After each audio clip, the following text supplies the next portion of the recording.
Let's talk long-term booking. Obviously, with there being such volatility in script creation on a Vince-controlled Raw and SmackDown, does he still generally like to have a laid out long-term plan, or with injuries and with setbacks and obstacles, is it just too hard in the modern era to book long-term? It's not impossible, and we're going to see that over the next several months. But it is tricky. It's difficult, and that's what you mentioned earlier. Dusty used to say booking is hard. It is, man. It's not easy, and because there's so many variables. Like you can write out a beautiful long-term, 4-month story, and the guy gets hurt, and you're back to the drawing board, or the girl gets hurt, and oh man. And so, but yes, to answer your question, 100% he likes long-term stories.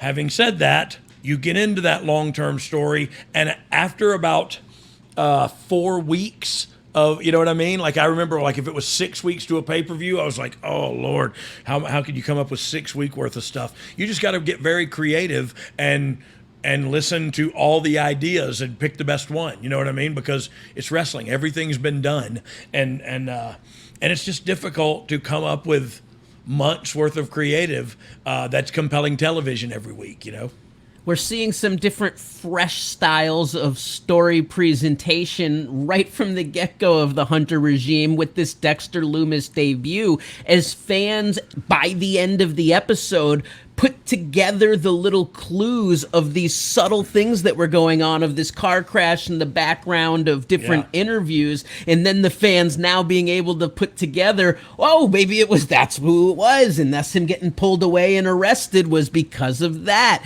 Yeah. Hunter was very cerebral, obviously known as the cerebral assassin, so it's going to be interesting seeing these subtle storytelling techniques get laid out throughout episodes. It's already more exciting, right? Like I saw people last night on my timeline who literally thought there was a car crash during a Kevin Owens promo, and they said that car crash was not a part of the storyline. It happened, and I was like, guys, if a car crashed on a TV show, they would cut tape. You know what I mean?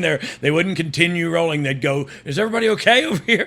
But I love that. That's an Easter egg, right? And it makes me want to watch next week to find out more about that. Same with Dexter Lumis. And so I think he's been strategically genius the last couple of weeks. Karrion Kross showed up in the biggest story there is and dropped Drew McIntyre. Holy mackerel! They'll probably go to a triple threat at the castle or something. Or if not, Roman beats him, and then you got a story right there with Drew and Karrion Kross. So, look, I think you've seen a lot of really cool stuff happen already, and we're only like a week and a half in. It's all interesting.